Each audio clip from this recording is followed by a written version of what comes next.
There we go. It's 9:01 on Tuesday, November 21st. We'll call the Wright County Board of Commissioners to order. We'll begin with the Pledge of Allegiance. I pledge allegiance to the flag of the United States of America and to the republic for which it stands, one nation, under God, indivisible, with liberty and justice for all. Good morning, everyone. We have a pretty robust agenda here today, so we'll start with it. First item would be the minutes from a variety of meetings from October 16th through November 15th. They can be approved individually or collectively. I will entertain any corrections, modifications, or a motion. Mr. Chair. Yes. Starting with the first one, the Committee of the Whole 1016, I'd make a motion to approve all except item 2. So except for the 11-7? No, not the other meeting minutes, but just that one in particular. I've got some other comments on the other ones also. I didn't want to do a blanket.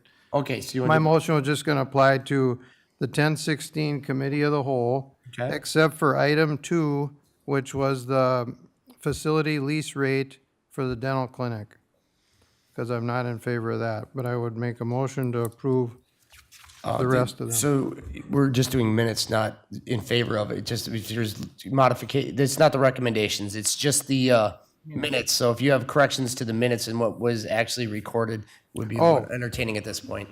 Okay, then I have a correction for the meeting minutes on the county board workshop. Okay. We're talking about the ash borer discussion, and I made the point that I wasn't in favor of cutting down perfectly healthy ash trees, and that's not noted in there, so that should be noted in the minutes. Okay. Otherwise, Commissioner Catchmark, are you okay with the approval of the minutes from 10-16, 11-7, 11-7, secondary meeting, 11-14, the two meetings on that one? Well, the broadband one is one that myself and Commissioner Shane were on. And the Ways and Means would be myself and Commissioner Holland, but I got a question for you, Mr. Chair, on the protocol, but I wanted, since we're all here to discuss this hazardous household waste committee that's under that 11-7 board meeting. So would it take a motion and a second and then up for discussion, or should we just you can do it revisit either way. later? Once I have, you can have discussion prior to a motion, but once a motion is made, we need a second before we can have any other further discussion. Okay, then I'd just like to open that up for discussion then. Okay, so you want to discuss the minutes, otherwise if you want to discuss the recommendations would be later on in the meeting under items for consideration. That's when a discussion about modifying the recommendations. At this point, we'd be only discussing the language within the minutes. But that county board meeting is got its own motion, within the meeting. That's not going to be discussed again, right? That's the county board meeting minutes from 11-7. So the minutes itself from the board meeting? Right. Yeah, that one would not be discussed again. So you want to discuss the minutes,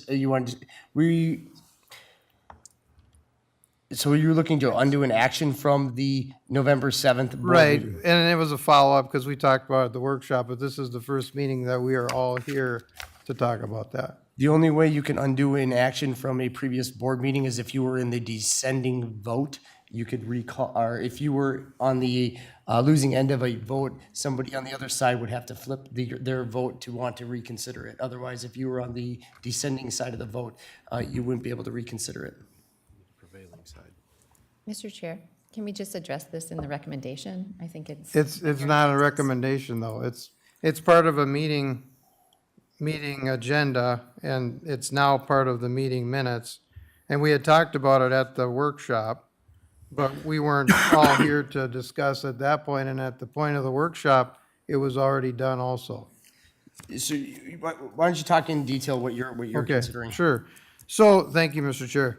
So the Hazardous Household Waste Committee that was formed when I was gone at a workshop, it was to appoint 2 commissioners. I've given it more thought. It doesn't seem like I'd be a good fit on it. This is 2 districts away from District 5. I don't have a lot of input from District 5 people on the wants and needs out there. Leads me to believe there's not a lot of them using it. We had two commissioners that are right in that area that were very vocal and verbal about keeping it as is, where is. And I was surprised to read that neither one is on this. Now, when we talked at the workshop last week, Mr. Chair, you said, hey, I'd be fine being on that if you don't want to be. At this time, I'd take you up on that offer unless Commissioner Diedrich was interested. But this is the first meeting that all five of us have been at. Otherwise, I'm speaking for you, you're not here. People are speaking for me, I'm not here. So, so that's where I'm at. The passionate part comment that you had made, yes, but my passion has kind of come and went because the thing has gotten decided on. It's gonna stay there. It's in 2 districts away. It seems like it'd be more of a survey done by the locals per se, plus we have some contract use from people not in my district also that Barry has, explained to us. But, so if you're still interested in that, I'll stop talking. And 'cause Mr. Chair, I mean, at that day, I had also, said I would be willing to be on that committee, so however it works out is fine. And as stated at the workshop, we had noted at the workshop, if you were not interested in participating in that committee, there was a number of us that would be willing to take that role. I will defer to you, Commissioner Dietrich, if you'd like to sit on it, but if not, I will happily fill that vacancy. I can do that. Okay? At this time, I'll entertain a motion to replace Commissioner Catchmark on the Hazardous Waste Planning Committee for the facility, with replacing Commissioner Catchmark with Commissioner Dietrich. Is there a motion? I'll make that motion. Motion by Commissioner Catchmark. I'll second. Second by Commissioner Holland. Is there any further discussion on this matter? Hearing none. All in favor, say aye. Aye. Opposed, same sign. Motion passes unanimously. At this time, we'll come back to approving those minutes from 10:16 to 11:15. I'll make that motion, Mr. Chair. I'll second that. With that one correction on the meeting minutes, which I think the minute taker has, right? Okay. 11:15, all right, so we have a motion by Commissioner Catchmark, second by Commissioner Holland. Is there any further discussion? Hearing none, all in favor say aye. Aye. Opposed, same sign. All right, motion passes unanimously. All right. Next item is the review and approval of today's agenda. Is there anything else anyone would like to add to the agenda? Yes, I would like to add on an agenda, the cancellation of the public meeting on December 18th for CD 19 and 16. All right, we'll add the discussion of the public hearing that was scheduled for December 18th at 5 PM for County Ditch 19 and 16. We'll put that under items for consideration. That'll be items for consideration B2.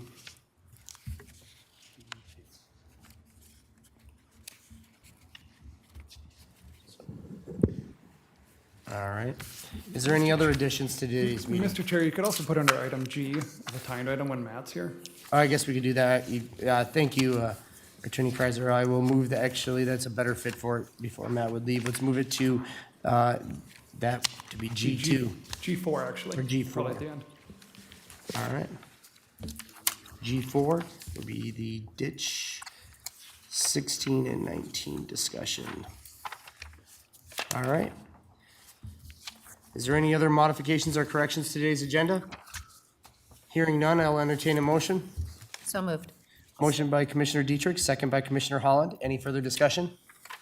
Hearing none, all in favor, say aye. Aye. Opposed, same sign. Motion passes unanimously.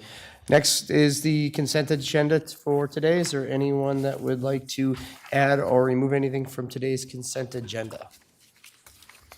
I'll make a motion to approve. I'll second that. All right, motion by Commissioner Dietrich, second by Commissioner Holland. Any further discussion? Hearing none, all in favor, say aye. Aye. Opposed, same sign. The consent agenda is approved unanimously.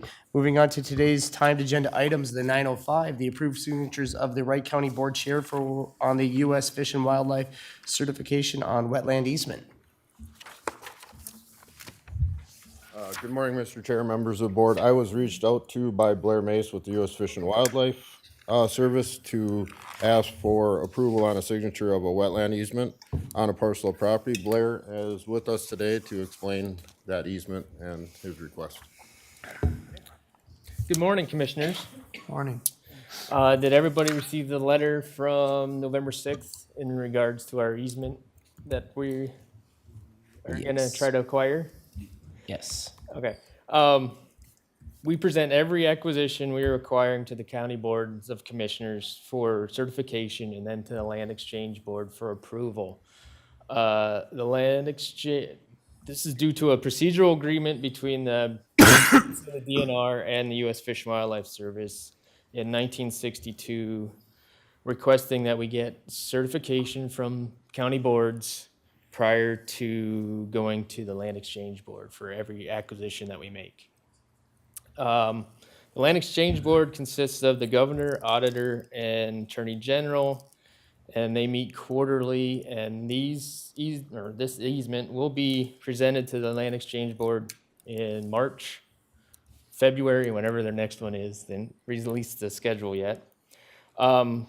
This easement will be funded through the Migratory Bird Conservation Act, the Duck Stamp Act, and not tax dollars. So every duck stamp that's purchased from hunters, 99 cents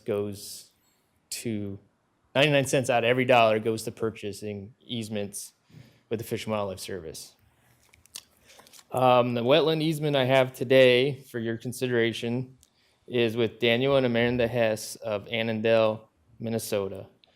This is a wetland easement that protects one basin consisting of approximately 1.7 acres. It is located in section 10 of French Lake Township, and the wetland easement protects the wetland basin from being drained, burned, leveled, or filled.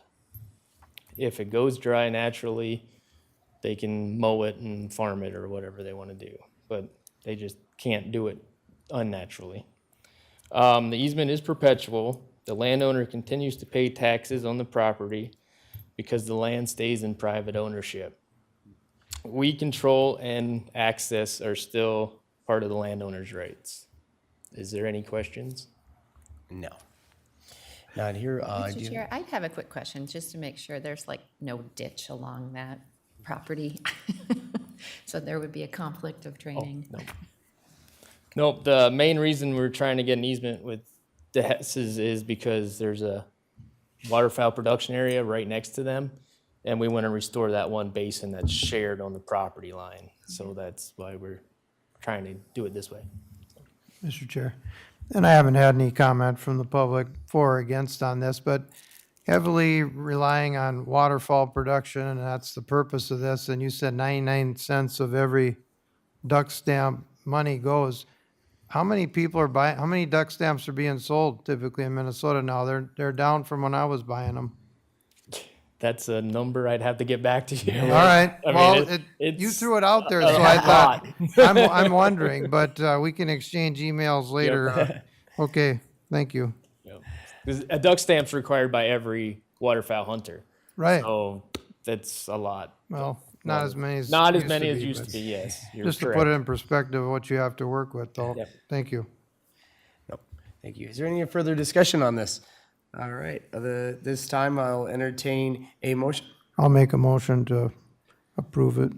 All right. We have a motion by Commissioner Catchmark, Second. second by Commissioner Dietrich. Is there any further discussion? Hearing none. All in favor, say aye. Aye. Opposed, same sign.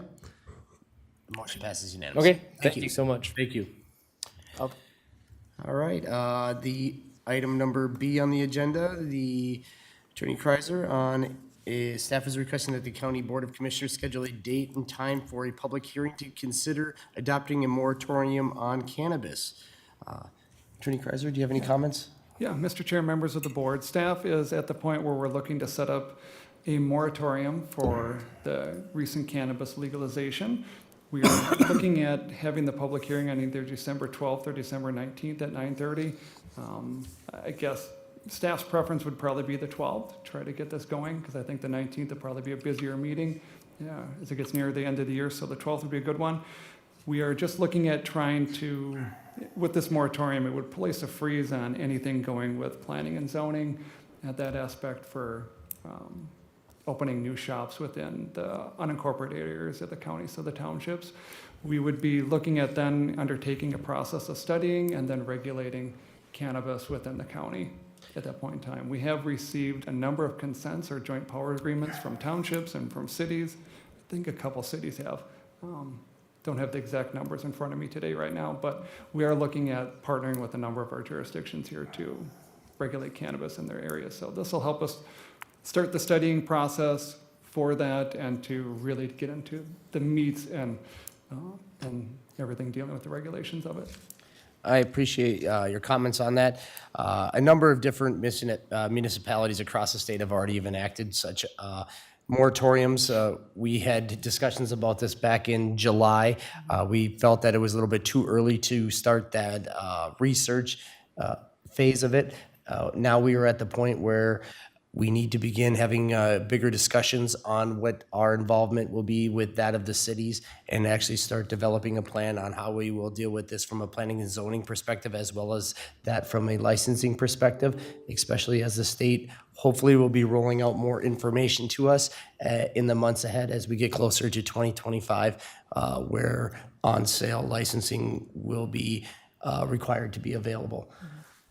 So with Mr. that, Chair. Do we have an MPCA meeting that same morning for some reason? 10:30. Yeah. yep.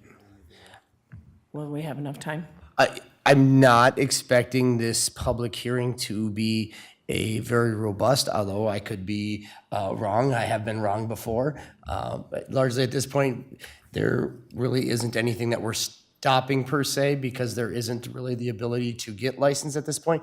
We're really making a declaration that we are going to begin the process of researching and having deeper discussions in developing internal policies to how we will manage cannabis in the upcoming year.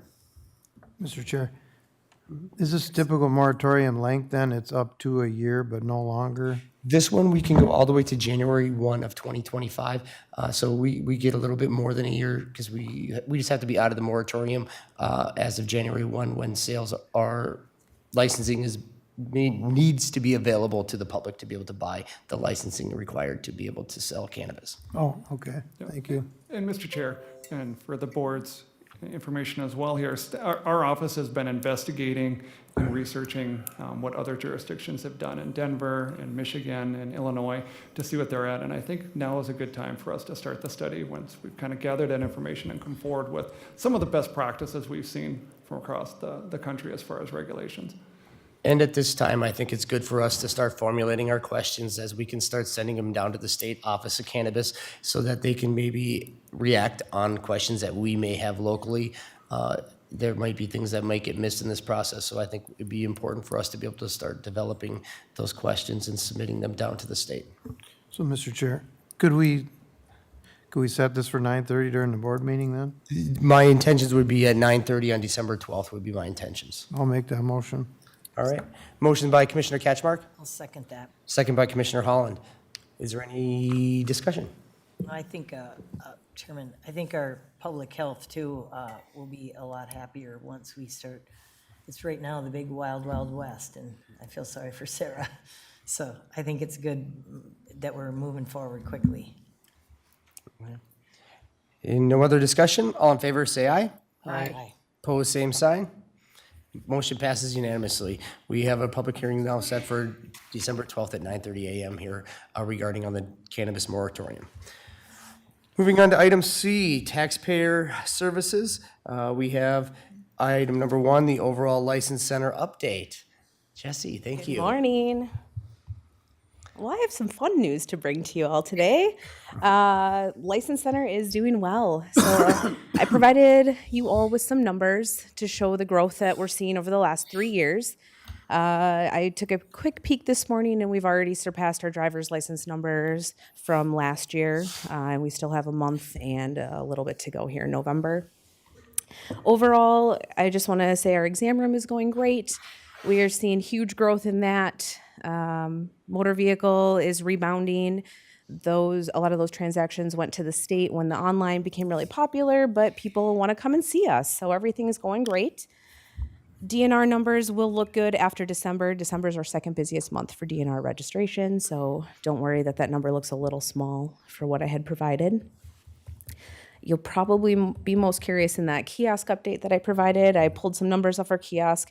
April of 22 is when we opened. Through last year, we had 47,000 people check into our license center. This year, January to October, we had over 57,000 people check into the kiosk. So we've never been able to quantify how many customers have used our office. That kiosk obviously quantifies that. So it's been a huge benefit to have that queuing system. It makes our office run efficiently. And then our drive-through, my clerks, when somebody pulls up and they determine they can process a transaction or provide the customer service through the drive-through, they direct admit them. So when I pull the direct admit reports, last year we had just under 3,000, and we're probably going to easily exceed 6,000 transactions. So still room to grow in that drive-through. I think it's still a service I'd like to market and find different ways to get the word out there, but our service center is growing. The constituents seem to enjoy it, and they're still coming from all over. So we're still seeing lots of people coming from surrounding areas, and we get a lot of positive comments about that. Just in general, in case if you're curious, we are still offering appointments. We offer them pretty limited, as the majority of people really want to come in and just renew their tabs or their license when they have time. They don't want to schedule, but some people like that. So we're still offering appointments. We are offering about 35 to 40 written exam appointments on our exam days, and we still offer walk-ins on exams. So that's been really beneficial to people who waited a while to take a test, unfortunately didn't pass. They're able to walk into our service center and go ahead and take that exam. The state did roll out some additional options. We can offer the exam now in 8 languages. When we started, we could only do 2. And we also have audio version available. So we have headphones at every terminal if the tester would like to utilize that. So that's been heavily utilized by many of our testers. As far as the phone calls, we have found a really great way to manage all of our incoming calls. We typically return all messages by the end of the day. So that has been something that we've really been able to get a good handle on. If we can't get to anything or all the messages, we return them the next business day. So we are definitely seeing a more manageable flow with phone calls coming in. We were very overwhelmed with phone calls previously, so that's been good. We want to get the customers their information back quickly too. And then a little bit of a, I guess, unplanned benefit of our drive-through is we have been accepting property tax payments through the drive-through. So we were having constituents drive up, everything ready to go. Can I drop this off here? Why not? Why not? Why make them pull around to come in to drop it off? So during those heavy tax weeks, we go ahead and bring those down to taxpayer services. So that's been a positive. We're trying to just let everyone know we have that drive-through there. Don't come in and wait inside when there's long lines. Use that drive-through if you can. And then as far as legislatively, it was a massive session this year. So some really high-level highlights. We finally got some fee increases that we get to keep on site here, so that's been nice. Motor vehicle sales tax rate went up, so my clerks have been having some difficult conversations. People are just paying more at our counter. They're paying more for everything. So they have been doing a very good job balancing that good customer service while also understanding these are some pretty hefty bills that their customers are now having to pay for. The state did remove that requirement for new residents coming in to test. So we anticipated that to kind of put a decline in our exam room. However, with the Deal for All initiative, it balanced out. So we are seeing a positive influx in exams for the Deal for All initiative, even though the expected decline in those new residents coming in not needing a test. So that's balanced out. Upcoming, we have some exciting stuff. So we get another $1 increase surcharge on all motor vehicle transactions that, again, we get to keep internally. That's to try to help offset all those online transactions that the state is able to process. We also are required to provide a new service, which we will be able to collect a fee for. My staff will start undergoing training. We have to do driver and vehicle record requests and crash reports at our counters starting January 1. No idea what that's going to look like and how that works, but we do get to retain a fee as well as we will collect a fee for the state for that report. We also have the veterans will get a benefit here. 100% service-connected disability veterans will be able to get a free driver's license or ID card and free vehicle registration starting January 1. I have worked with Greg already on that to let his customers know. So that is a no-fee transaction we are required to provide by the state. And then kind of something a little bit fun, it's fun to provide fun news, is we have some new specialty plates that we anticipate to be very popular. So the blackout plate, it's an all black plate with white lettering, looks like the Minnesota plate, just black. And the Vikings plate will be coming January 1. So we should be getting those on hand shortly, and we'll be able to sell them in the new year. Twins, Wild, Lynx, and Timberwolves designs will be coming in the new year as well. And then lastly, the biggest news you probably want to hear, the state exam station. They are moving. So last day will be November 29th here in Buffalo. They will close for a couple of weeks and reopen at their new location on Commercial Drive. They're going from 2 days a week to 5 days a week. They will be also offering driver's license and permit applications on site. So we don't really know how this will overall impact us. They are following the state standard of being by appointment only for written tests, Class D, and the road tests. They will offer the CDL motorcycle written tests by walk-in, but all the other tests will be by appointment only. We'll see what their availability is actually going to look like, how many tests they'll be able to perform, and if they'll be able to handle all of those applications for those customers. So after a couple of months, we'll have to assess the impact of that new station and how that affects our flow, whether it be more customers walking in every day, new customers, how our exam room looks. But overall, it's been a busy year legislatively for our office. We're seeing an increase in customers overall, but they're finding us, they're liking our service center, so. So you commented that the one in Buffalo, the new one that they're opening, the state Yep. site, is the road and knowledge you said is going to be appointment. By only appointment for only. both road and knowledge. Yep, that's the state standard, unfortunately. They switched during COVID to just go by appointment only for the Class D statewide. And as of 2 months ago, they still confirmed that is the route going forward. And which is It's disappointing. It's to very hear. disappointing. If you right now you went online and if you have to go to a state site for a knowledge test, just to take the actual knowledge test, it's running about 60 days out, and you would be lucky to get that appointment to be Close. within 30, 40 miles of where you're at. Road tests, you're out. No chance. Yeah, no chance. You're out about 4 to 6 months, and you will likely be driving to Mankato or Very much outstate. Grand Rapids. Yep. You're going to be driving quite far. Yes.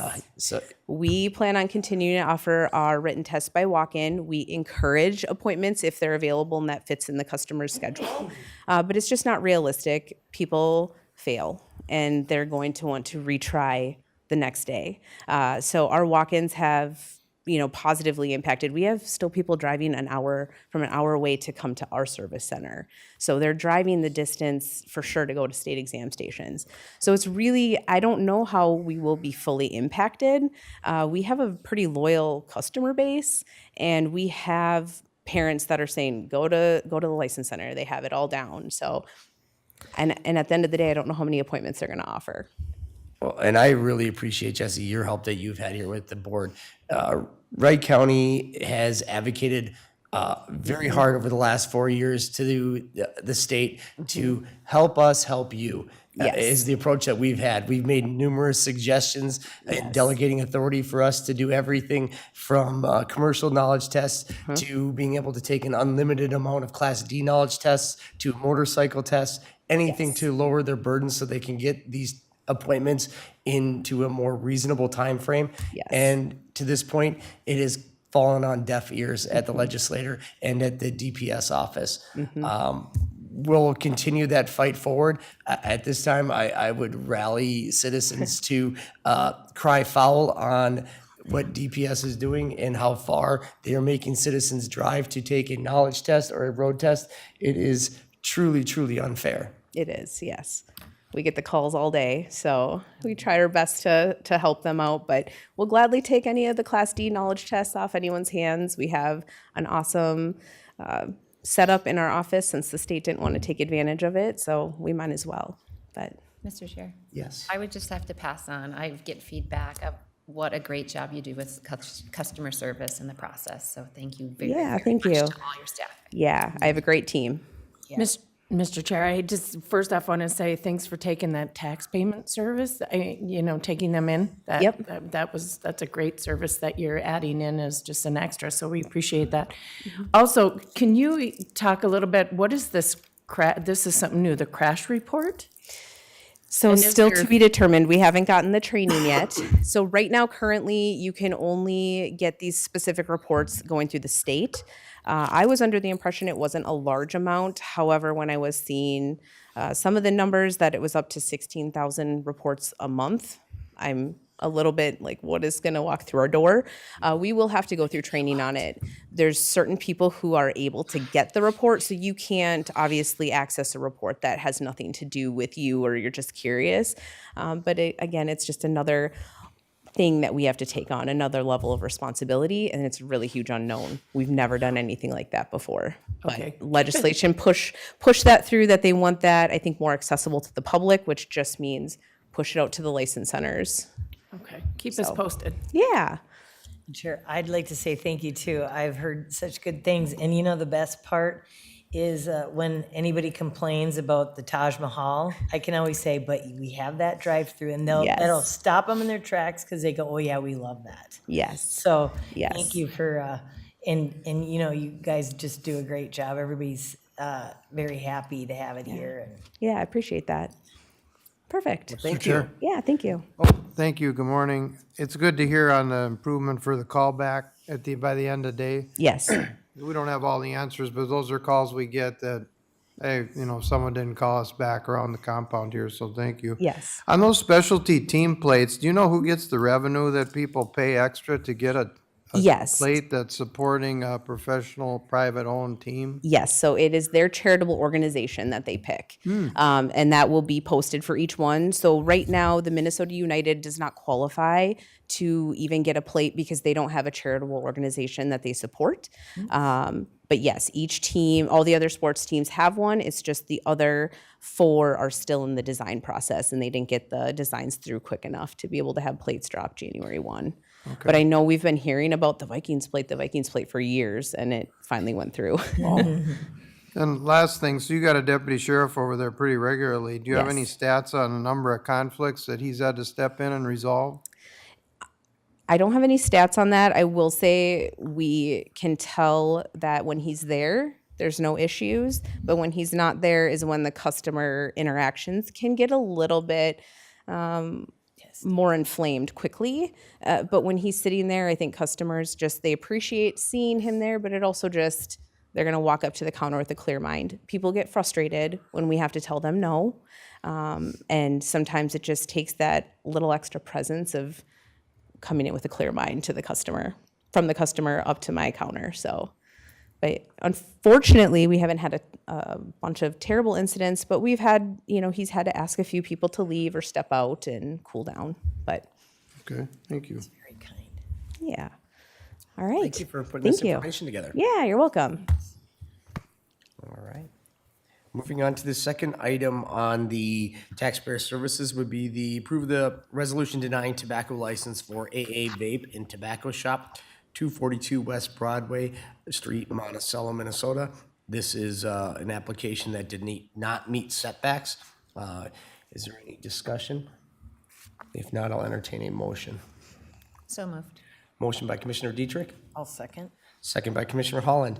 Any further discussion? Hearing none. Resolution, Commissioner Catchmark. Aye. Aye. Aye. Aye. Aye. Resolution passes unanimously. Second would be approve a resolution denying tobacco license for Anna Tobacco, Albertville LLC, located on 5600 The Center Avenue, Suite 111, for the same, does not meet setback. I'll make that motion. All right, motion by Commissioner Holland, Second. second by Commissioner Commissioner Shane. This would be, is there any discussion? Hearing none, this would be a resolution. Commissioner Shane? Aye. Aye. Aye. Aye. Aye. Resolution passes unanimously. All right. What time are we at here? By 9:35. We're past our public hearing time at this point. We'll go right to our public hearing. At this time, we will have a public hearing for the county fee schedule updates. Is there any highlights Mr. Matthijs, you would like to point out prior to opening up the public hearing? Good morning, Mr. Chair, members of the board again. We have not made any modifications to the fee schedule since the workshop, and the one fee schedule related to the plat review at the Highway Department. That was addressed at the board following that workshop meeting. So I don't have any highlights on that. We have been having some discussion about maybe making some recommended changes to the public hearing fees for planning and zoning that I communicated with earlier about potentially raising those up to help offset costs of requesting deputy presence during those meetings. And you're going to bring that forward at a different time once you have a better prepared, or Oh, you, no, because you had put those, you had sent out those proposals. We have those recommendations based on pretty much what we feel are typical hearings for like mining or extraction. We feel that $50, increasing the fees basically $50 per what we typically see as a hearing. So mining and extraction usually goes 3 different hearings and not full commission meetings. So that would be an increase of $150 from $750 to $900.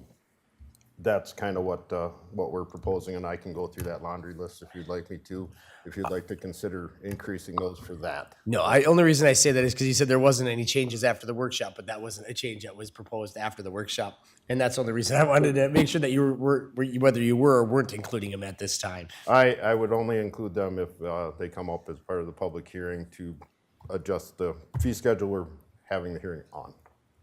That made a lot of sense to me, but not Greg, so he's gonna. I'm waiting for Greg to make Greg is gonna interpret Mark. Yes, yeah, Mr. Chair, members of the board, staff is proposing some fee increases, and they would be germane for this discussion today for the board to adopt them, if you'd like Yes. to make that amendment today. We'd You like could do to that. adopt them if you'd like those changed. Yeah. Okay. So at this time, there is essentially I'm going to call it 1 and 1A fee schedule that's out there. There's the original one that was published out there, the fee schedule. Then there is a 1A, which would be some additional planning and zoning costs to accommodate security needs that have come to our attention in the shorter period of time. So with that, we will open up the public hearing. They can comment on both discussions. Is there anyone here that would like to comment on the fee schedule proposed for 2024? Is there anyone here that would like to comment on the fee schedule proposed for 2024? One more time. Is there anyone here that would like to comment on the proposed fee schedule for 2024? Hearing none, we will close the public hearing. We also did not receive any comment on phone or email for the period. Okay. Mr. Chair? Yes. So I know we talked about the planning and zoning meetings for security, but we got Board of Adjustments, 8:30 on a Friday. Now typically there would be a deputy in the building somewhere, but if that person is on vacation, is there gonna be a plan? Is there interest for the Board of Adjustment, which I sometimes call Board of Attitude Adjustments, because sometimes they need that. But that would be a potential contentious meeting also. So are we, at that time, that would be some more fees that'd be passed along to applicants. So just kind of for board discussion, I don't want to just assume that, well, it's between 8 and 4:30, there's probably going to be a deputy in the building because things happen. Then we'd have to have some little asterisk that said some other department or division is going to send a staff person over for that 8:30 a.m. meeting on a Friday once a month. Was there any consideration to that, or? Mr. Chair, members of the board, staff did consider the Board of Adjustment, but given the fact we normally have a deputy in this building, we didn't feel at a staff level that we should add a standard fee onto the board adjustment fees, because there's generally already a deputy in the building. Yes, there are those occasions where the deputy here could be on vacation, but I think on those dates, we can try to coordinate with the sheriff's office if you want. But if you want to increase it, it'd probably be a nominal fee to make up for those instances where we have to get overtime coverage when the normal deputy isn't here. But I guess at the end of the day, it's a policy discussion that the board can take up. Staff at our level did not feel comfortable moving it forward without talking to the board at this time. So at this time, I would say hold off on it. Let's see how many situations arise where there would be a vacancy with the current position that's in the building at that time. And we can maybe mitigate it in the short term But we can decide see how frequently that happens, and maybe we can adjust the fee schedule next year if needed. But I don't think there's going to be enough situations that would happen within the next 12 months that we need to be that proactive to change the fee. Okay, Mr. Chair, so how about not fee, but how about just an asterisk about, in lieu of the regular deputy not here, that there would be correspondence or communication with the court security division to provide, I mean. So we're gonna, right Barry now, I'm and gonna just call it germane to the fee schedule. We will be having some bigger, greater discussions about internal security, and that will be the discussion that we'll be having down the road at a later date. Okay. Thank you. All right. So with that, I would entertain the board to adopt either the original fee schedule or the fee schedule I'm going to call 1A, which would be the amended planning and zoning fees for increased security needs. At this time, I'd entertain a motion for either one, or we can have further discussion. I'll make a motion to approve 1A. All right, we have a motion by Commissioner Dietrich for approval of the fee schedule with the modifications for planning and zoning fees incorporating the security costs for, which is 1A. That would be seconded by Commissioner Holland. Is there any further discussion? Mr. Chair? Yes. Just to clarify, whether you're a contentious item applicant or not, this cost is going to be relative or to everybody paying some percentage, whether it's 3 times in a mining, whatever the case, it's going to be passed on somehow equally. Yep. And every planning commission meeting, this is going to apply to. We're going to be working with the sheriff's office to have an overtime composition at every planning commission meeting.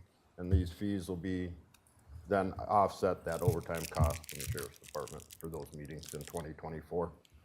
And we already have a deputy scheduled for the December one, whatever date, December 14th. 14. So the typical contract rate, if you want to rent a deputy, I think is 3 hours of overtime. Is that pretty much what they're quoting? There was like a minimum where if it takes an hour, you're going to get paid for 3. And what is that rate now, do you know? What do we figure, Greg? It's like $105 or, Probably figured like 96, right? okay, so around $300 is going to be divvied up per meeting amongst Right, however many people are on there, on the agenda. yep. Well, Okay. it'll be divvied up based on the fees. Right, but if So there's 10 items. We might have 2 applications, Commissioner, that meeting where we might not be offsetting that, but the next meeting, we might be making more than the offset. So Okay, we're got it. hoping to average that out over the year. to It should be offset pretty the fee. close. It should be pretty close. We'll be able to monitor that after the first year to see what adjustments we have to make based off of that as well. That seems reasonable. Sometimes I like to peek over the fence. Does anyone know what other counties do if they have gotten to this level of security for planning commission meetings? Anybody know? Barry, have you talked with your peers at all or unknown? We have been talking to some cities. We have some notices out through our HR department to ask other people what they do for off-hour security. We're seeing a lot of correspondence that there are deputies during these types of meetings at city levels, of course, more so at city council meetings, at city planning meetings, those types of things. So we're seeing more and more of that as we move forward, so Okay. might as well. Because those are the calls we're gonna get, is, hey, there was a uniform here, who paid for it and how much? And if it's the applicant that's been here before and hasn't paid, those are the kinds of things that we are gonna be asked and have to answer and justify. So that's why I'm asking. All right, thank you. So we got discussion. There are questions for Commissioner Ketchmark. Is there any other discussion? Hearing none, this is, just checking, nope. we can 1A. do this on a regular vote. So all in favor, say aye. Aye. Opposed, same sign. Fee schedule passes unanimously. Thank you. Thank you. All right.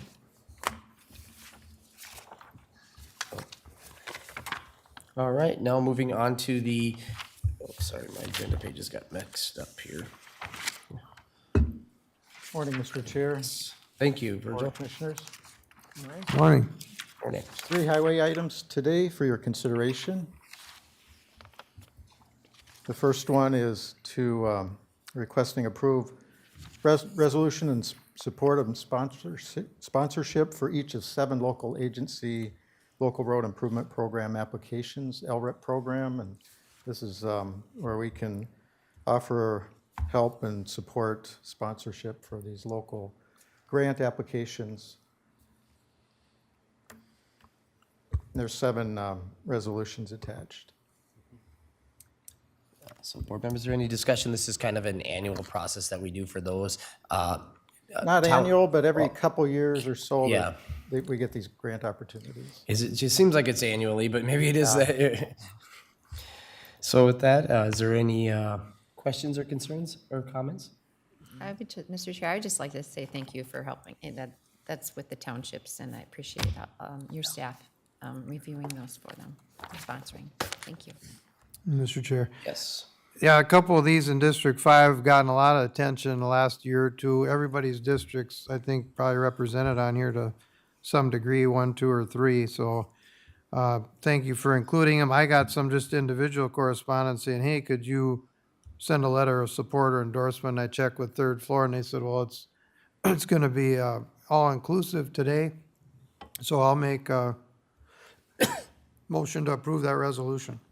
All right. Motion by Commissioner Catchmark, I'll second. second by Commissioner Holland. Any further discussion? Hearing none. All in favor, say aye.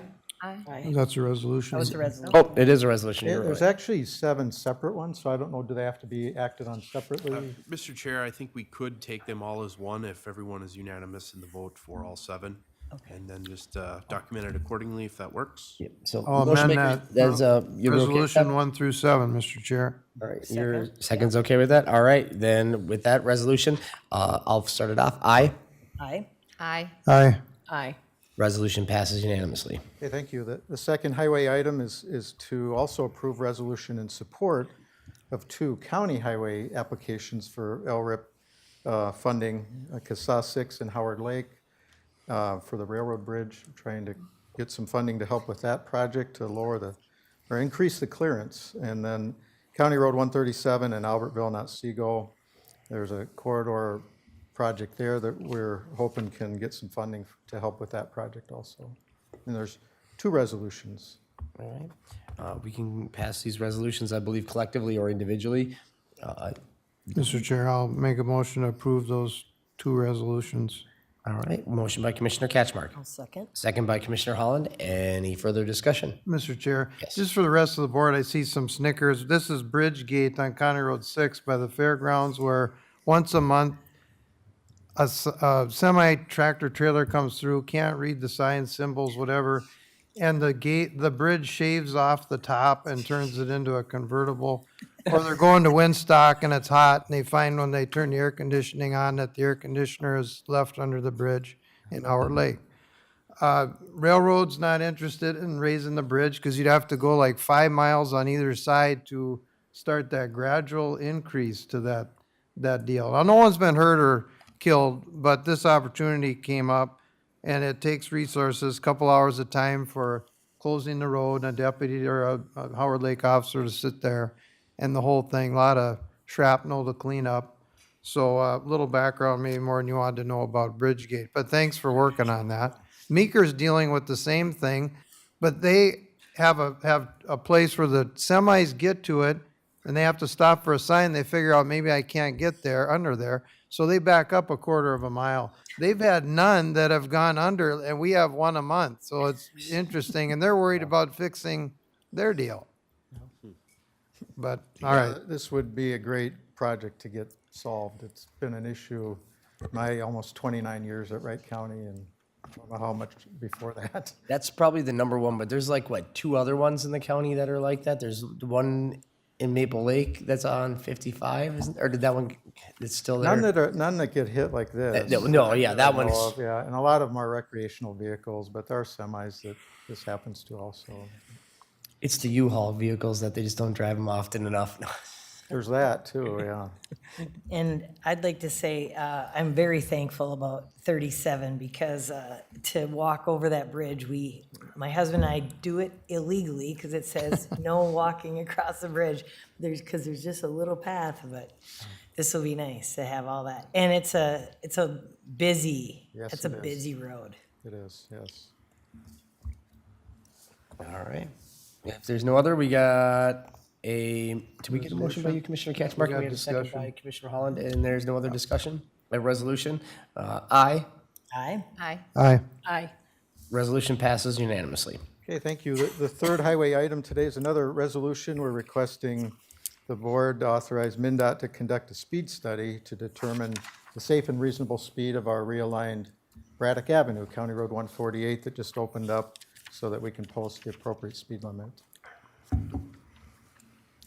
I'll make the motion. All right, motion by Commissioner Holland, Second. second by Commissioner Shane. Any further discussion?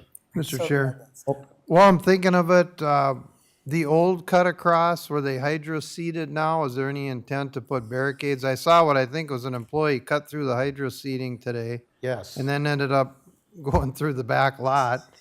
But they went, Yeah, we've noticed that also, and long-term, that'll be solved when next year's roundabout project happens, because that'll be a curb and gutter. But we are gonna put barricades up because we've noticed the same thing. People- before the snow flies, right? Yes, Yeah. maybe today, Okay, yeah, thank you. That could be a disaster, but yeah. Some days you just have to just shake your head, right? It just, I couldn't, then I was surprised that I think it was a staff person by the parking lot they were headed to. It wasn't the public, so I don't know. Yeah, very glad that it's done. It looks nice. Thank you. all right. We had a motion. We have a second on that. Commissioner Holland? Aye. Aye. Aye. Aye. Aye. Resolution passes unanimously. Thank you. Thanks. Ross has been waiting so patiently in the back of the room. Thank you, Mr. Chair, Commissioners. I have before you two items for consideration. Both are recommendations from our Park and Recreation Commission, and both are appraising separate properties, one for Humphrey Aaron's Park, about 10 acres, and another one for Stanley Eddy. Going through this process with our Park and Rec Commission, we have kind of a like a project oversight or questions that we ask during the meetings just to make sure that this would elevate itself to proceeding forward, and both have reached those pinnacles for moving forward. The one at Humphrey Aaron's is about 10 acres located just to the south of the park. The park itself has kind of an in and out trail system, so this would hopefully aid into creating more of a round or more of a kind of a circular trail system. And the one at Stanley Eddy, I think, is similar, adds to the park. It's also part of the Stanley Eddy for property acquisition for the master plan. So it's provides habitat protection for the park as well, and potentially could add some trail miles in. The one at Stanley Eddy, currently the property owner approached the county and asked if we were interested. It was within our master plan, and so there's a building on there. His house is on there now. And so the thought is, after talking with Barry and planning and zoning, there's a potential that we could split that property and then be just kind of looking to do the property appraisal on just a split that we would be looking at, and not taking the building entitlement portion. So how much would you leave the building on? I get it. How much of the property would you leave the building on? 8 acres? What? 5 acres. 5 acres? Yeah. Which I would rather see that. Yeah. I hate to see an entitlement just be dissolved in that process. Yep, certainly other options that we could pursue if we wanted to, but that seemed to be the one that would work best for us. And also, we currently don't have any money set aside for property acquisition, so this would just be for the appraisal process, and that would help us then, sorry about that. That would also then help us look at applying for grants for acquisition in the future. Mr. Chair? Yes. Well, thanks for bringing this forward. So on the Humphrey Aaron's one, did the property owner approach us, or were Correct. you that one Yes. too? Yep. And what does a typical property appraisal cost for something like that? So we just did this for 9, it was around $750. Okay. So then you'd get that cost, and then you'd come back and say, here's what it costs, and here's what the funding source would be? So we would approach the property owner to see if they would be, if like the one at Nye, we got the appraisal, They were not interested at all proceeding after they saw the appraisal. There was no in between with that. Oh. So if the property owner said, yeah, that looks like something I'd be interested in, when they approach the county, I let them know that this is a lengthy process. It's not one that we just get the appraisal back and we just write them a check and say, here you go. So certainly you have to go through the process of identifying funds to proceed. And then would you, with that, be able to provide like a trail development and maintenance costs that would go with it for especially Humphrey Aaron's, because you're talking about expanding the trail? And, Certainly. and if there would be some potential hay ground or something else that, because I know in one case, I don't know if the guy pays rent or not, but they come in and cut hay.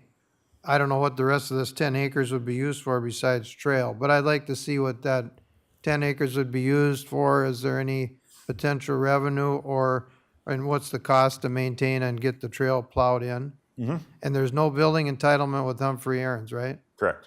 But with Stanley Eddy, I don't know if we just write off that we don't want that, but a building entitlement is potentially worth about 30,000, maybe. I'd like to see what other options there be for us to sell that off, move it someplace else, if that is an option. I don't know what the rest of the board thinks, but if there's some potential revenue in helping someone that needs an entitlement somewhere else, maybe that's something we could look I at. think what they're intending to do with that one was to only purchase the property that does not have the entitlement, split off the one with the entitlement, and then the seller would keep the entitled property and probably sell it on their own. So therefore, we would get the property that would be less expensive because we'd be buying the property that doesn't have an entitlement. Is that my understanding correct? Correct. Yep. There's a house on it and shed and everything. Yeah, and we don't want to get into demoing costs and such, so. Okay, I thought there was some undeveloped part that had an entitlement, but No, yeah. The so- 10 acres does not have an entitlement on the other one, on the Humphrey. no, So, okay.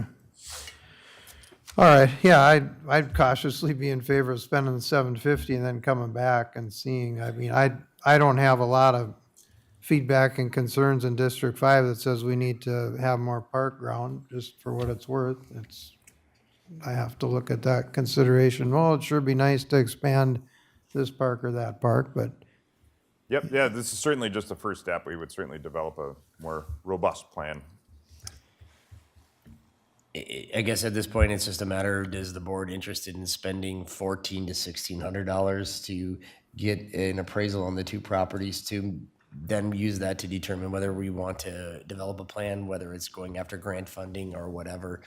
Mr. Chair? The property, As yes. part of the park commission, this was discussed, and again, we have a kind of a checklist of discussion items to make sure it fits in with our future plans for the park. So it's not anything out of the blue. It's not an odd piece of property or anything. It's just, and this is just the very first step. Again, the owners could say, no, that's not going to work out for us, but so we're just approving. I would like to make that motion to approve this for the appraisal of these properties. I'll second that. All right, we have a motion by Commissioner Dietrich, second by Commissioner Holland. Any further discussion? Hearing none, all in favor, say aye. Aye. Opposed, same sign. Motion passes unanimously. Thank you. Thank you. Thanks, Ross. All right. Next is the drainage to accept the Shade Tree Program bonding grant from the Department of Natural Resources for $426,000. Thank you, Mr. Chair, members of the board. Yeah, so I have the approval on today's agenda to accept that grant. We had discussions about this grant and EAB in general at workshop. There were some recommendations, but looking forward to hopefully getting this accepted. Standardly, we would bring the grant contract here for signatures. I was told by the Minnesota Department of Natural Resources that they will be emailed to Derek and Lee for signatures at a later date. So this is approving it, but the signatures will come later through your email.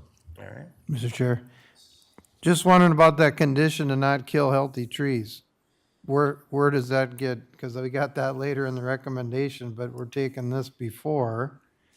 And I don't know what the board's, everyone wasn't at that workshop, but I'm sticking to that because it's speculation that a healthy tree is gonna die. But does that have to be part of this to accept that we'd have to check a box that says we're only gonna remove and replace the sick and the injured, or? Yeah, I think that would be I direction think, for the wouldn't board. that be more of a process of how we spend the money? Isn't this just accepting the money? This is a grant. Yeah, this is just accepting the money from the state.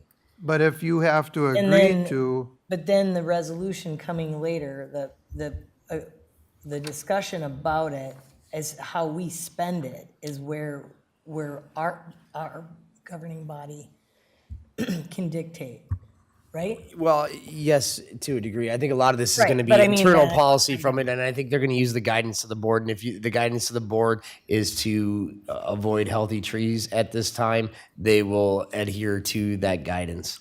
okay, and thank you. I just wanted to clarify that part of applying for and being granted this, you have to agree to be that proactive, which to me is extreme, I'll say, that we're gonna cut healthy trees. And if that isn't delineated in there, then we don't have to discuss that as part of accepting the grant. But you see what I mean? Some of these things, you have to agree to certain conditions, and if the fine print doesn't say we have to, then I'm okay with accepting that.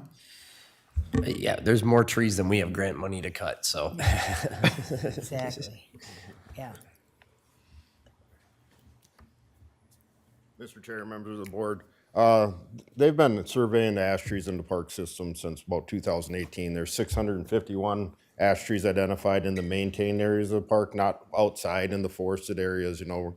There's nothing they can do with those. If they get disease, they're gonna die. They're gonna be cavity nesting trees. They're gonna be all sorts of good stuff, right?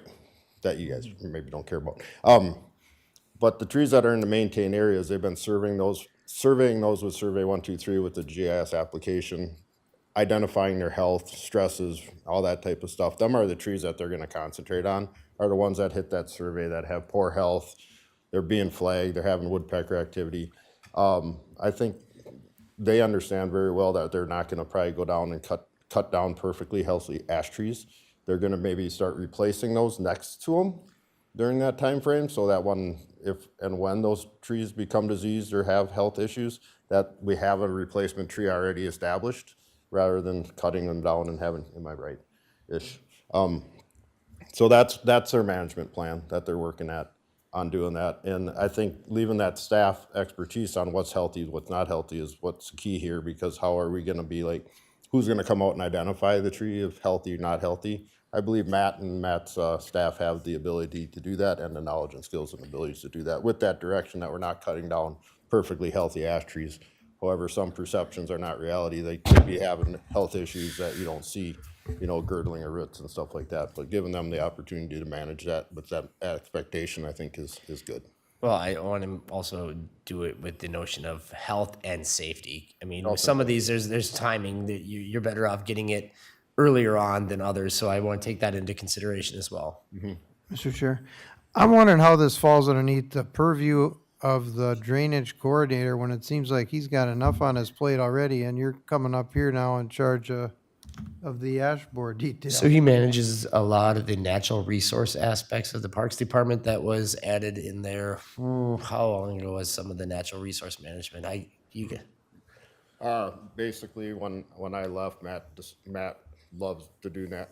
Matt enjoys the natural resource aspect. He was willing to take on some additional responsibilities. Later on today, you'll be discussing those changes in that job description. Chairman, Mike, he wrote the grant, so that's why he's up here. And I want to thank you for all the hard work. That's a lot of money. And I appreciate that and all you do, so thank you. No, I agree, but I don't still want you to get stretched too thin to where you got all this ditch stuff and now all these ash projects, and it just was surprising that it fell on his plate. But I hope you got enough support staff to make it all work and even out the work. Otherwise, if you can't, you'll have to come and see somebody and say, hey, it's too much. But Yeah, I think that was the Parks Department. Again, I'm a division within Parks. Main concern is there's a lot of trees that without this money, staff would have to cut and treat. So with this money, we'll be able to hire contractors, which frees up our staff to do the 20 other things they have for that day too. So it'll hopefully be a net positive and save taxpayers money and for our time, so. All right, thank you. This is another feather in his cap, putting the best people in the best roles. They are able to leverage our internal services as well as be able to leverage outside funding to get the most bang for the buck for the constituents of Wright County, the citizens. You're awesome, Matt. I can't thank you enough. Yeah, it's great. So with that, we have a motion. Do we? I'll make that Motion motion. that we by accept Commissioner that. Holland. Second by Commissioner Shane to accept the shade tree program bonding grant. All right. Any discussion? Hearing none. All in favor, say aye. Aye. Opposed, same sign. Motion passes unanimous. Next would be the approval of the assessments to be levied against benefited landowners for county ditch systems. This was discussed briefly at the workshop last week. Is there any further discussion on this matter? If not, I'll entertain a motion. I'll make that motion. Motion by Commissioner Holland, second by Commissioner Shane. Any further discussion? Mr. Chair? Yes. Going back to deputies at planning commission meetings, if we decide down the road to have a presence at these ditch meetings, is it anything we'd have to consider here for assessments, or would that just fall under a regular? Ditch assessments are assessed after the fact. That would be one that would be added in to those fee schedules for next year if we had to incorporate those costs in the next year. So like I said, the cost is incurred first and then we bill later. So we will deal with that at this time a year from now if those costs were actually incurred. Okay, thank you. All right. Is there any other discussion? Hearing none, all in favor say aye. Aye. Opposed, same sign. Motion passes unanimously. All right. Next would be the approved of the assessment tiers and an interest rate for 2024. Once again, this was discussed last week at the county board workshop. This would be also kind of a recommendation coming forward at the items for consideration, but we will adopt it formally here.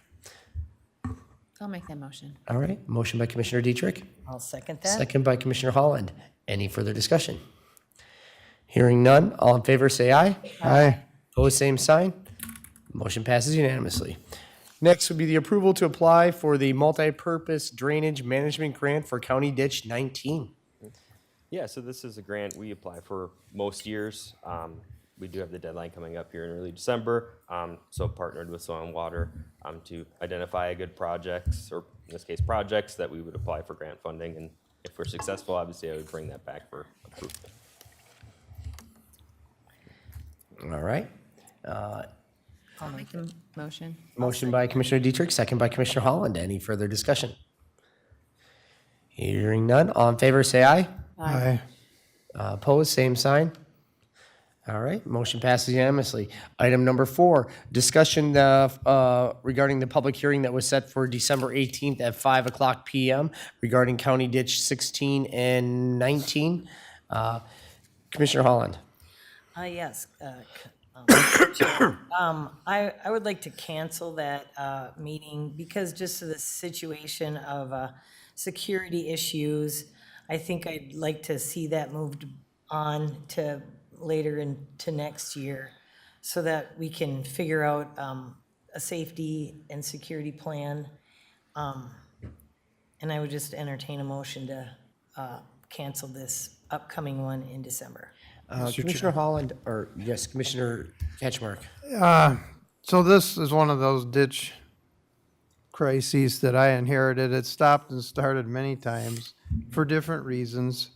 We had something come up at a recent meeting related to this. And I've spoken to staff about it too. I think with an organization this large and all the resources, I would hope that this type of incident, we could make changes and resolve things and keep it on schedule. We have a lot of ditch projects that are in the works. Matt and the staff have worked really hard to get and keep this moving. And for those reasons, I'm not interested in changing the schedule. I think that we can manage it how we need to. It's a District 5 ditch that I would like to see play out, as would lots of constituents on both sides of the fence here, for or against. It seems like now what we're running across, what I'm hearing, this is my opinion, but the constituents have realized that the law says that we have to fix the ditches when required. Now it almost seems like there's different wrenches and hurdles and different things being thrown in that maybe have worked in the past to slow down or stop these ditch projects. And I don't want to buy into them and then pass it along to somebody else. So that's what I'm seeing. There's one or two maybe on each ditch.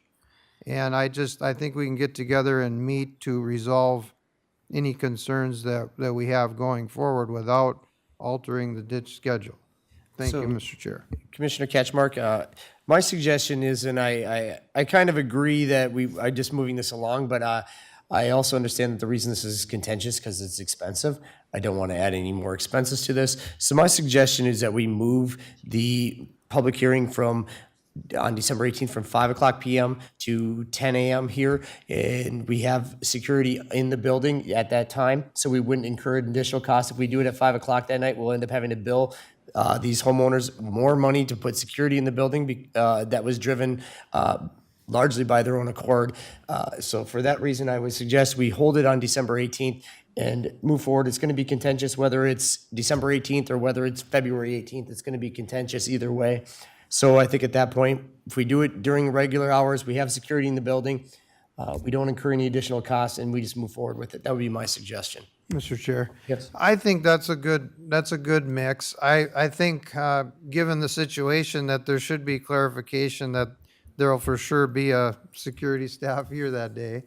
And I'm not gonna deviate in the future to say every one of these now is gonna be during the day.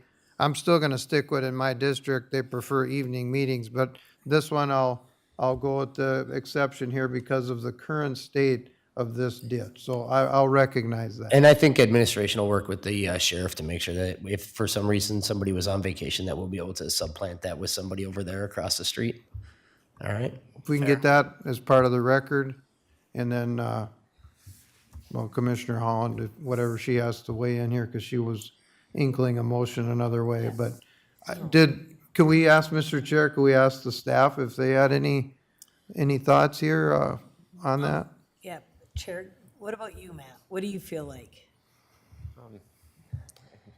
Kind of a tough position for me to It is. speak on. Yeah. Okay, And that's, I mean, I'd like to let tempers cool down and figure out a way to get past this year and then think about it, at the beginning of next year. You're right, they threw a wrench in it. They're winning at the game.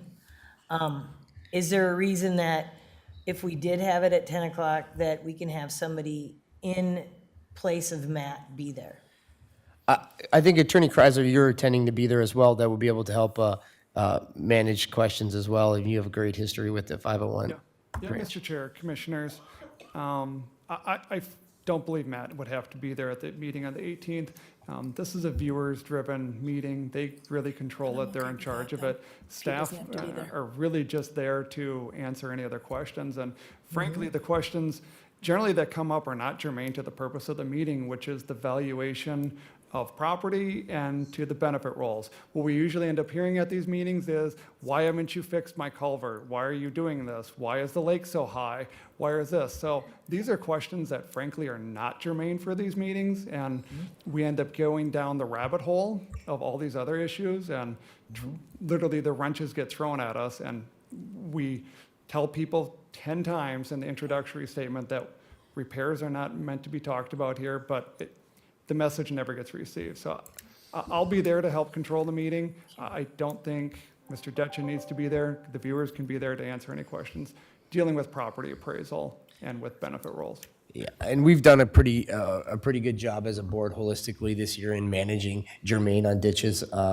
We've had some ones in the past that we've let things go really, really far down, discussions that are not germane to the public hearing, but I think we can definitely keep that on task, so. Mr. Chair, I'll make the motion then to appropriate staff be at a 10 a.m. hearing on the 19th of December for, Or 18th, 18th for ditch 16 and 19. 10 a.m.? Right. All right. I'll second that. in the Motion big by road. Commissioner Catchmark, second by Commissioner Holland. Any further discussion? Hearing none, all in favor say aye. Aye. Aye. Opposed, same sign. Motion passes unanimously. Thank you, Matt. Pardon me. Sorry. All right, next would be Project Administration. Elizabeth coming forward to adopt 3 separate resolutions offering support for border-to-border grants. Good morning, Mr. Chair, Board. As you stated, I'm asking for approval of 3 separate resolutions offering support for border-to-border broadband grant applications. The state of Minnesota opened up the grant round in October with applications being due at the beginning of December. 3 providers have reached out asking for support. 2 are asking for financial support. Charter's planning to bring broadband to more than 1,000 locations within the county, and they are asking for a contribution of $60,000. Midco is asking for a contribution of $50,000, and they will be bringing service to just over 450 locations. I don't have details on the Frontier application, which is why the resolution is more generalized in nature. All right. So with that,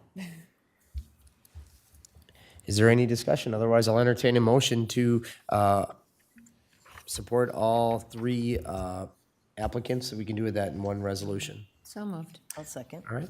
Motion by Commissioner Dietrich, second by Commissioner Holland. Any further discussion? Hearing none. This is a resolution. Commissioner Dietrich? Aye. Aye.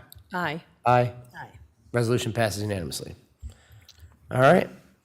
Next is moving on to items for consideration.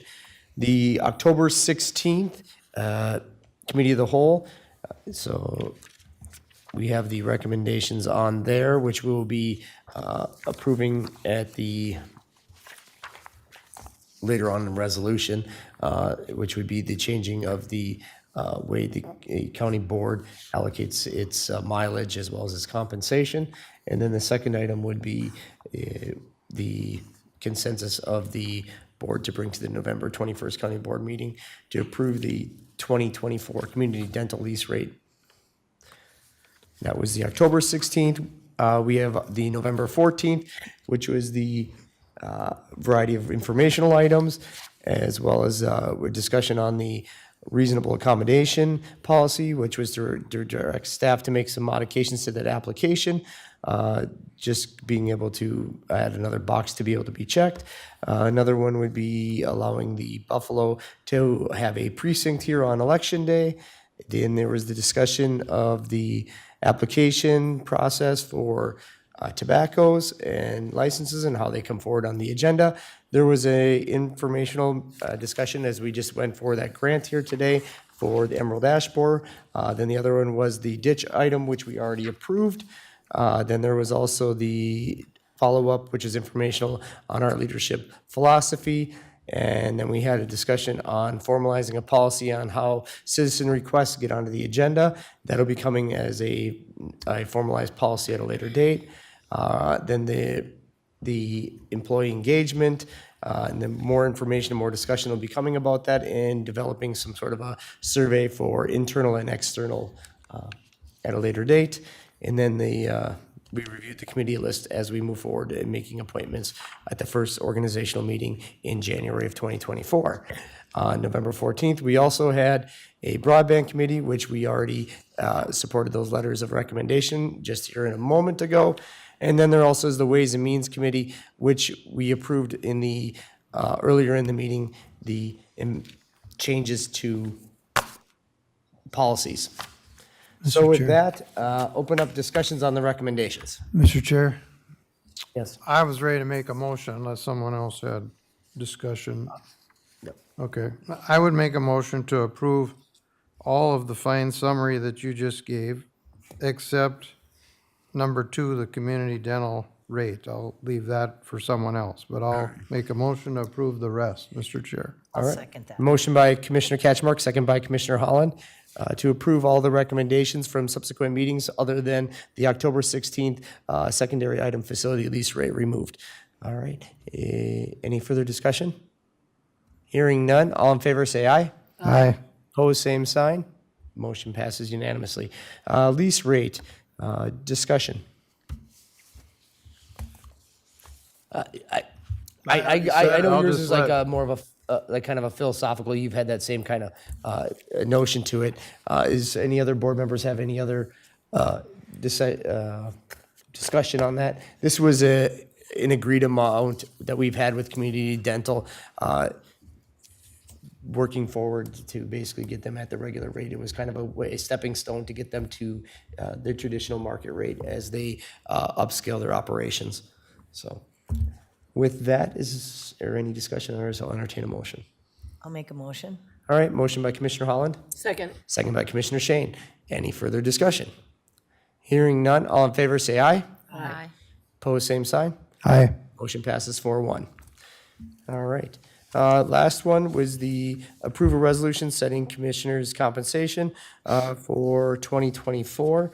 This was discussed at the October 16th Committee of the Whole. This was in the resolution there, memorializes changes that we are making in terms of how we are allocating meetings and registrations, as well as the removal of mileage for county board members, and the continuation of the change in per diem and no longer collecting per diem, and shifting all of that into a flat, more transparent compensation. Mr. Chair. Oh, I had a question just for clarification of who's the keeper of the list as far as approved committees and boards and things that people just want to take off and go to on their own that they think is a benefit or an offshoot to the county or something else that we're a member of. Who's the determining factor? Is it just purely discretion if we turn something in that it's assumed to be good, or So this is kind of this is like a step one here that we're having of step two. So we'll have a bigger discussion, because now that we put this, kind of puts an individual dollar amount per commissioner, we can have a bigger discussion sometime in the next month or two about what those parameters are for that. But before we didn't have a box around each commissioner, and we also didn't have a box on what it could be used for. And we're now trying to hone that in and getting a better policy for finance to be able to manage it. So I would conclude that this is step one of two. so there's room for discussion on that point? We do need to have more discussion that we will be modifying in the handbook that will articulate what that budgeted amount can be used for in terms of registration and such. Okay, here's a scenario. So I go to the Batcave and I take a car and I want to drive to another state because it's a third cousin to some other board I'm on. And then I turn in for something or other, or that fleet cost for the gas and whatever gets billed to somebody. So that's my scenario, Mr. Chair. So in your scenario, number one, the county car would be removed from it. That's managed in the fleet side of it. But any registration, lodging, et cetera, would be diluted out from that individual amount of that $2,400 on your side of it. The relevancy of what you're going to, at this point, we haven't put any parameters around it. We can have some discussions about putting policies around that. We probably should put some, but this is at least a first step that we've had in actually putting some boundaries around a dollar amount. So this is, like I said, step one of two steps. Okay, sorry for the extra question, but No, it's a good question, because Yeah. working our way through it and trying to build a much more robust fiscal policies around the county board and the county holistically, hence the reason we adopted a lot of fiscal policy changes today in our fiscal policies. Yes. Yeah. It was a good starting point. Yep. All right. Any other discussion? Otherwise, I'll entertain a motion. I make that motion. All right, motion by Second Commissioner that. Dietrich, second by Commissioner Holland. Any further discussion? Hearing none. Commissioner Catchmark? aye. Aye. Aye. Aye. Aye. Motion passes unanimous. All right. Now coming to the conclusion of today's agenda. We will adjourn here. Is there any quick announcements anyone has? Otherwise, we were running a few minutes late already for, we do have about 4 minutes before we have another meeting. Mr. Chair, I'll just wish everyone listening and the board a happy Thanksgiving. Yes. Won't Yes, take me 4 minutes. very well. All right, well, then we will adjourn the county board meeting at 10:26. Beats a 3.5.